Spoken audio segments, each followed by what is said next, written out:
Lorsque Logan trouve une grosse liasse de billets dans un fauteuil à moitié calciné, il doit faire un choix, garder l'argent pour lui ou le rendre à son propriétaire, qui s'avère être l'homme qui a détruit sa vie. Logan Mitchell était célèbre pour bien des choses.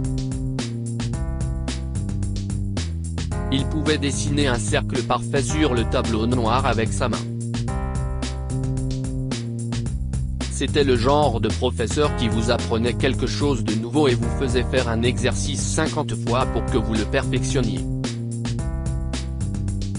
Sa réputation de professeur de mathématiques l'a précédé. Jusqu'à ce qu'elle détruise tout ce qu'il aimait. 2 décennies s'étaient écoulées depuis qu'un élève l'avait accusé d'être impliqué dans un scandale de corruption. L'homme à la carrière brillante de 30 ans en tant que professeur était accusé d'avoir reçu des pots de vin de la part d'enfants en échange de meilleures notes.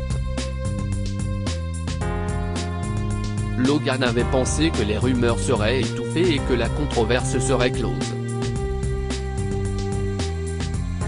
Cependant, un garçon de 15 ans issu d'une famille aisée refusa de retirer sa fausse plainte et finit par coûter son poste à Logan. En réalité, c'est ce garçon, Bradley Barker, qui avait proposé une fois de soudoyer Logan.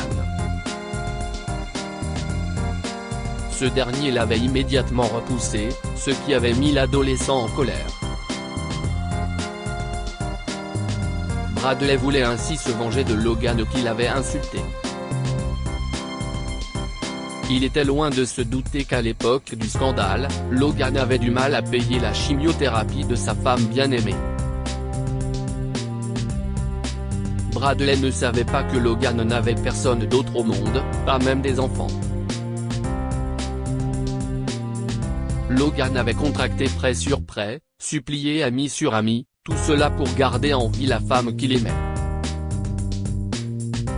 Mais lorsqu'il a perdu son emploi et que sa réputation fut fortement entachée, il se retrouva sans aucun moyen de payer les factures. Sa compagne a fini par rendre son dernier soupir et, le lendemain, les autorités bancaires l'ont chassé de chez lui. Ce fut le cas il y a 15 ans. Logan vivait désormais de restes de restaurants et de la gentillesse d'inconnus qui eurent pitié du vieil homme. Logan ne souffrait plus de vivre ainsi. Il était devenu insensible à la saleté, à la puanteur et aux dangers de la rue. Il était devenu normal de ne plus avoir d'espoir. Jusqu'au jour où il traversa un nouveau quartier à la recherche de bons cartons et de draps pour couvrir son espace dans le parc. C'est alors qu'il remarqua les ruines d'une maison qui semblait avoir brûlé. L'air entourant l'endroit était encore légèrement chaud, et à chaque brise légère, l'odeur du bois brûlé et du béton flottait le long de la rue. À ce moment-là, quelque chose attira son attention. Derrière l'un des tas de poussière se trouvait un fauteuil usé. Pour les passants, il s'agissait d'un fauteuil qui ne pouvait plus servir. Mais Logan le voyait comme un meuble confortable à ajouter à son petit coin de repos. Certes, le revêtement était déchiré en de nombreux endroits et l'un des bras était à moitié calciné. Mais avec quelques vieux oreillers et coussins, il pourrait être très confortable, se dit Logan.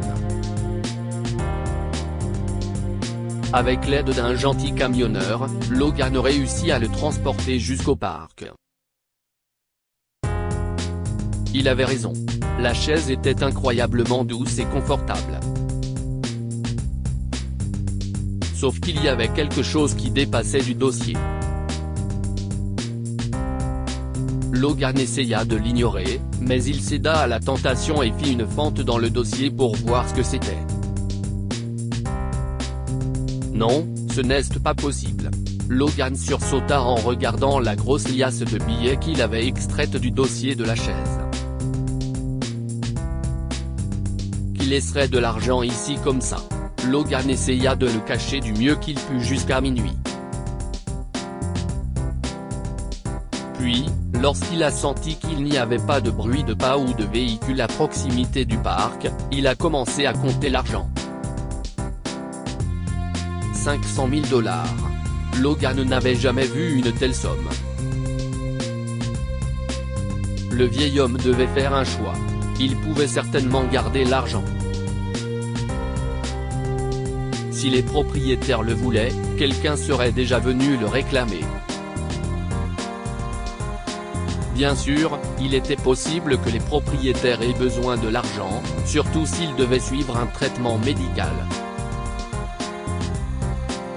Logan a peut-être presque tout perdu, mais pas son sens de l'intégrité. Je ne dois pas leur rendre l'argent. Mais je ferai de mon mieux pour le faire quand même.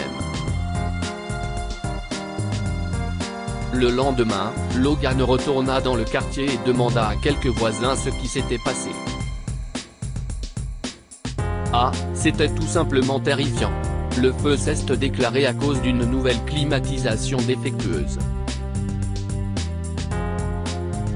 Il s'est déclenché au milieu de la nuit, si bien que personne ne s'en est rendu compte avant de voir des nuages de fumée entrer par la fenêtre de sa chambre. L'homme, sa femme et son enfant de 3 ans sont tous à l'hôpital Grayson où ils sont soignés pour des brûlures au 3e degré. Je vois. Quel est le nom de l'homme, déjà? Ce nom familier provoqua une onde de choc et de chaleur dans tout le corps de Logan. Le garçon qu'il avait piégé et qui avait détruit sa vie se battait maintenant pour survivre. Logan retourna dans le parc, trouva le fauteuil et le jeta par terre d'un coup de pied. Il s'apprêtait à le poignarder avec son propre couteau lorsque quelque chose l'arrêta de l'intérieur. C'était le rire de quelqu'un qui venait de l'autre bout du parc. On aurait dit le rire de sa femme. Elle ne voudrait pas que je fasse ça. Elle voudrait que je fasse ce qu'il faut. Ah, elle était si pénible. Mais elle avait toujours raison. Lorsque Logan vit son ancien élève allongé sur son lit d'hôpital, des pansements recouvrant une partie de son corps, il se sentit profondément désolé. Toute trace de colère à son égard avait disparu. Bradley n'était plus le même garçon. C'était un homme qui avait peur de tout perdre. Je suis passé par là, se rappela Logan, les larmes aux yeux. Bradley a reconnu son ancien professeur et a essayé de se lever pour le saluer. Logan prit la main de Bradley et l'installa dans son lit. Je suis vraiment désolé. Pour tout. Au cours des semaines suivantes, Logan alla rendre visite à Bradley et à sa famille à l'hôpital tous les jours. Il se remettait bien, et Lillian était devenue très à l'aise et bavardait avec Logan. Le jour où les Barker rentrèrent à la maison, Bradley serra son ancien professeur dans ses bras et pleura comme un enfant. Je ne savais pas que votre femme était malade, monsieur. Je ne le savais vraiment pas. J'ai détruit votre vie, et regardez ce que vous avez fait pour moi à la place. Nathalie, la femme de Bradley, tient les mains ridées de Logan et lui dit, « Alors tu dois venir vivre avec nous. Sois le professeur de notre petite fille. Aide-nous à se rétablir. » Avec son vieux sourire charmeur, il les a embrassées toutes les deux. D'accord. Que pouvons-nous apprendre de cette histoire? Faire ce qui est juste, surtout quand si est le choix le plus difficile. Logan n'a pas gardé l'argent, même s'il savait qu'il résoudrait beaucoup de problèmes pour lui. Ne leur souhaite jamais du mal. Les personnes qui font du mal aux autres essaient déjà de réparer quelque chose qui leur fait mal. Bien que son élève ait ruiné sa vie, Logan n'a pas cherché à se venger. Au contraire, il lui a offert toute l'aide et la gentillesse qu'il pouvait. Soyez gentil, vous ne savez jamais ce que l'autre personne traverse. Bradley pensait que piéger Logan serait un bon moyen de se venger de lui. En réalité, il a fini par dépouiller Logan de tout ce qu'il aimait. Partagez cette histoire avec vos amis.